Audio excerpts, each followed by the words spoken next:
propose de passer donc au prix suivant, celui de la catégorie usage et travaux. Alors c'est une nouvelle catégorie. Jean-Benoît, qui est l'arbitre, va nous en dire un peu plus.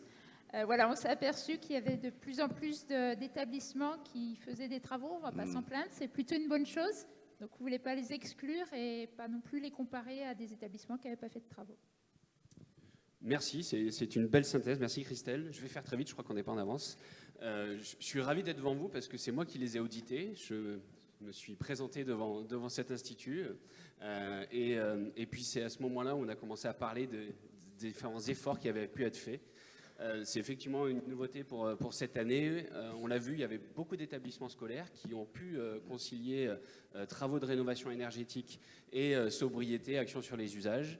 Et donc c'était une façon de mettre en avant ceux qui avaient fait ce double combo, ce combo gagnant, sachant que vous en avez peut-être entendu parler, mais parfois lorsqu'on vient rénover énergétiquement un site, on va dire l'humain prend un peu le dessus parfois, on se laisse aller, on se dit c'est bon, le bâtiment il est un peu plus performant, du coup je peux un peu plus consommer.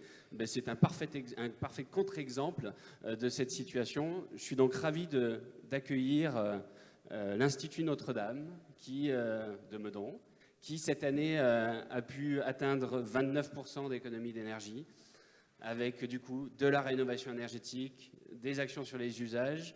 J'ai David Henry, intendant, qui est avec nous, Isabelle Malagier qui s'occupe de la partie pédagogique au niveau des premières. David.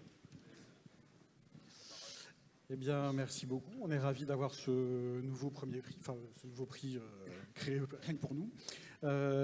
J'excuse Madame Edou, la chef d'établissement, qui ne peut pas être là aujourd'hui. Et pareil pour son adjoint, Monsieur Kénis, qui sont aujourd'hui en journée pédagogique. Je vais répéter un peu ce qu'on a dit, enfin ce qui a été déjà dit toute la cérémonie.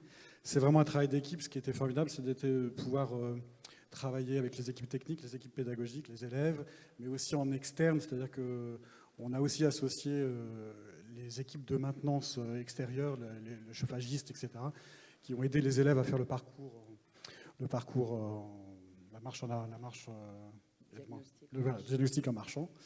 Et on travaille aussi maintenant avec l'idée, c'est de travailler avec les services de restauration et de nettoyage de façon à pouvoir avancer sur le déchet, le gâchis alimentaire, etc.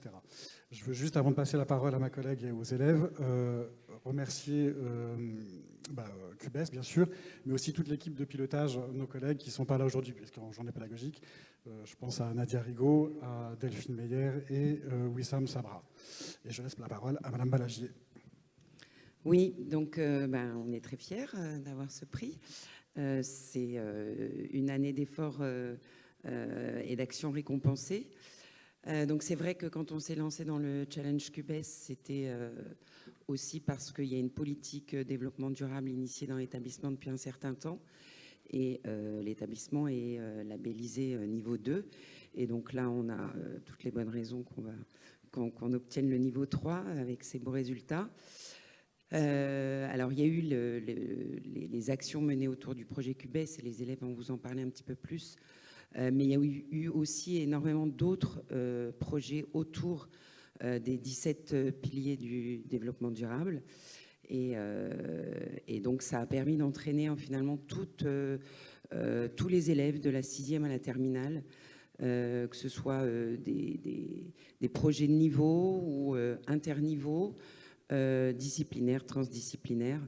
Et tous ces projets ont été partagés au cours d'une journée donc des talents l'année dernière. Vous en avez vu quelques images tout à l'heure, puisqu'on était dans les lauréats tout à l'heure.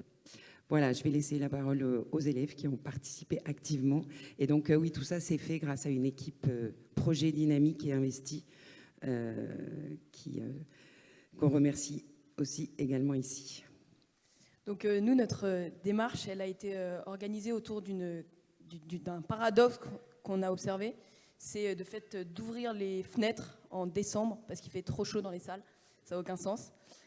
Donc on a voulu, dans le cadre de l'enseignement scientifique et donc du projet QBES, étudier avec des caméras thermiques et d'autres équipements qui nous ont été fournis les facteurs de chaleur dans les salles et au contraire les ponts thermiques qui étaient présents donc, dans l'établissement.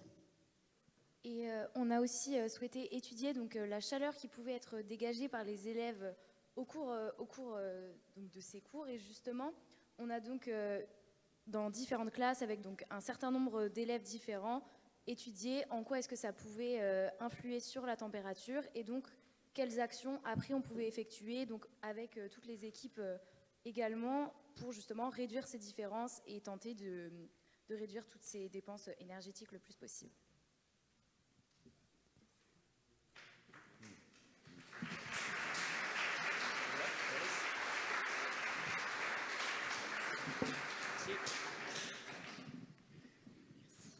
Bravo, merci à tous. Merci Jean-Benoît. Ouais, pas que ça tombe. Merci.